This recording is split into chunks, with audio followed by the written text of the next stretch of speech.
ये पहले विश्व युद्ध के मैदान की एक बेहद मशहूर घटना है। एक सैनिक ने गोली लगने का खतरा उठाते हुए हाथ में क्रिसमस ट्री लिए चुपचाप मैदान के बीचों बीच चलना शुरू किया। लेकिन दुश्मन सेना ने गोली चलाने की बजाय खाई से बाहर निकलकर उसके लिए तालियां बजाईं। इसके बाद दोनों तरफ के सैनिक गड्ढों से भरे उस मैदान में आ गए और एक दूसरे को तोहफे देने लगे, यहां तक कि अपने परिवार के बारे में भी बताने लगे।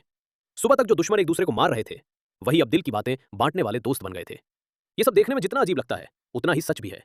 कहानी शुरू होती है जुलाई 1914 से, जब पहला विश्व युद्ध छिड़ा। बंदूकों और तोपों की गड़गड़ाहट के बीच एक के बाद एक जवान सैनिक मैदान में गिरते चले गए। दोनों तरफ की खाइयों के बीच की खाली जगह मौत का असली मैदान बन चुकी थी। बेशुमार सैनिकों की लाशें वहीं पड़ी रहती और जल्द ही बर्फ की चादर में दब जाती। 5 महीने की लगातार लड़ाई ने सबको थका डाला था और लगातार गोलाबारी से मैदान लगभग जमींदोज हो चुका था। हर सैनिक अपने परिवार की तस्वीर देखकर खोया रहता, जल्द से जल्द घर लौटने की उम्मीद लगाए बैठा था। लेकिन युद्ध का कोई नतीजा नहीं निकल रहा था और ये क्रिसमस की पूर्व संध्या तक भी जारी रहा। हर देश की सेना को आदेश मिला था कि अपनी जगह डटे रहें और सैनिकों का मनोबल बनाए रखने के लिए हजारों क्रिसमस ट्री भी भेजे गए। लेकिन सैनिकों को यह बात हजम नहीं हुई। उन्हें लगा कि शांति की रात ने उन्हें कोई शांति नहीं दी। पूरे मैदान पर एक बेचैन और उदास सा माहौल छाया हुआ था। तभी अचानक एक जर्मन सैनिक क्रिसमस ट्री उठाकर खाई से बाहर निकला और सामने खड़े दुश्मन सैनिकों का अभिवादन करने लगा। Good evening, Germans, but we're not English, we're Scottish.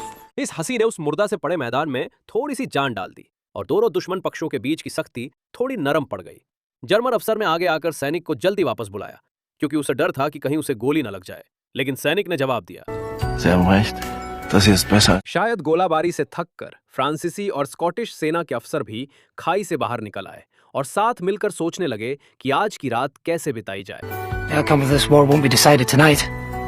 I don't think anyone would criticize us for laying down our rifles on Christmas Eve. Don't worry, it is just for tonight. इसके बाद फ्रांसीसी अफसर खाई में दौड़ कर गया और शराब की बोतल लेकर आया और बाकी दो अफसरों के साथ मैदान के बीचों बीच खड़े होकर जाम टकराया। सबने मिलकर तय किया कि आज रात के लिए युद्ध विराम रहेगा। अगले ही पल कुछ रोशनी वाले गोले आसमान में छूटे और आतिशबाजी की तरह पूरे मैदान को रोशन कर दिया। दोपहर में ही दुश्मन की तरफ रेंग कर पहुंचा एक फ्रांसीसी जासूस अभी संभल भी नहीं पाया था कि जर्मन सैनिकों ने दोस्ताना अंदाज में उसे उठाकर शराब पिलानी शुरू कर दी। उस पल सबने अपनी सैनिक वाली पहचान भुला दी, हाथों से हथियार रख दिए, तनाव कम हुआ और सब आम इंसानों की तरह एक दूसरे के देश का खाना बांटने लगे। असल में उनमें से कोई भी युद्ध नहीं चाहता था, सब बस शांति चाहते थे और सुरक्षित घर लौटकर अपने परिवार के साथ खुशियां मनाना चाहते थे। जब एक बिल्ली, जिसे दोनों तरफ के सैनिकों ने कभी न कभी पाला था, वहां पहुंची तो दोनों पक्षों ने पूरी तरह अपनी सतर्कता छोड़ दी। She's pretty girl. There. This is my wife. युद्ध सैनिकों की मर्जी से नहीं होता, फिर भी इसने बेशुमार सैनिकों की जिंदगी बर्बाद कर दी। हंसी मजाक के बाद माहौल और खुलने लगा। सब पुराने बिछड़े दोस्तों की तरह बातें करने लगे।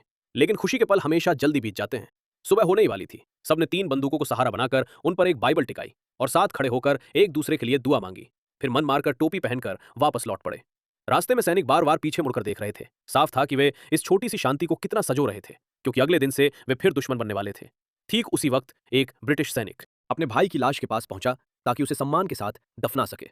लेकिन इससे फ्रांसीसी सैनिक घबरा गए। उन्हें लगा वो बारूदी सुरंग बिछा रहा है और वे गोली चलाने ही वाले थे।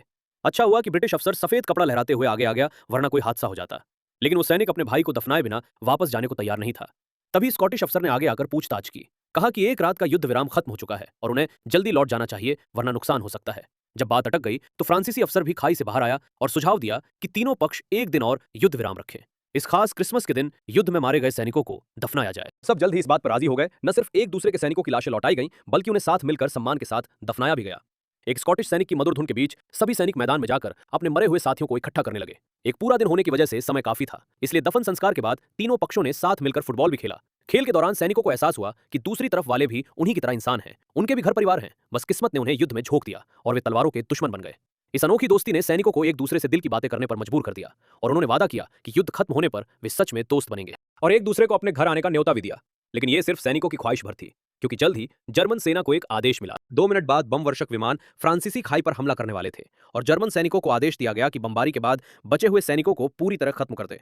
लेकिन जर्मन अफसर का दिल नहीं माना। अपनी जान की परवाह किए बिना वो फ्रांसीसी ठिकाने पर गया और उन्हें अपनी खाई में शरण लेने का न्योता दिया, ताकि वे बेवजह अपनी जान न गंवाएं। फ्रांसीसी अफसर ने भी बिना शक किए उस पर भरोसा किया और अपनी टुकड़ी को हटा लिया। इसके बाद जैसे ही तय समय पर गोलाबारी हुई, पुरानी जगह पूरी तरह तबाह हो गई। लेकिन पहले ही हट जाने की वजह से किसी की जान नहीं गई। It's time for you to go back. I hope you both make it through the war. I don't think it's over yet. I wouldn't be surprised if our own artillery opened fire after your attack. बमबारी खत्म होने के बाद फ्रांसीसी अफसर को अचानक ख्याल आया, जर्मनों की बमबारी के बाद अब फ्रांसीसियों की बारी थी बम गिराने की। तो उसने भी एहसान चुकाते हुए जर्मन सैनिकों को गोलाबारी से बचाने के लिए अपनी खाई में शरण दी। इसी तरह बमबारी खत्म होने तक दोनों पक्षों ने जैसे एक दूसरे को अपने हथियारों की झलक दिखाई, फिर हाथ मिलाकर अपनी अपनी खाइयों में लौट गए। लेकिन जल्द ही तीनों देशों के आला अफसरों को इस युद्ध विराम की खबर लग गई, जिससे वे बेहद नाराज हुए। उन्होंने न सिर्फ तीनों अफसरों को गद्दारी के आरोप में मौत की सजा दी, बल्कि सभी आम सैनिकों को और भी खतरनाक मोर्चों पर भेज दिया। मेरी नजर में युद्ध लोगों को उनके घरों और अपनों से दूर होने पर मजबूर करता है और उनसे खुशी व शांति पाने का बुनियादी हक तक छीन लेता है। जीतने वाला पक्ष भी अक्सर इतनी बड़ी कीमत चुकाता है जिसका अंदाजा लगाना मुश्किल है। युद्ध सिर्फ भौतिक दुनिया को ही नहीं तोड़ता, बल्कि इंसान की आत्मा को भी गहरी चोट पहुंचाता है। कई लड़ने वाले लोग युद्ध खत्म होने के बाद भी बरसों तक मानसिक सदमे से उबर नहीं पाते। फिर भी चाहे युद्ध कितना भी निर्दयी क्यों ना हो, इंसानियत की भलाई और सहनशीलता मुश्किल हालात में भी चमकती रहती है। इस फिल्म के सैनिक मौत के साए में रहते हुए भी एक दूसरे के प्रति गर्मजोशी और समझ दिखा पाते हैं। युद्ध इंसानों को गहरे दर्द में डुबो देता है, लेकिन साथ ही ये शांति की चाहत को भी और तेज कर देता है, खासकर जब लोग देश, संस्कृति और भाषा की दीवारें लांघकर एक दूसरे में अपनी समानताएं देख पाते हैं।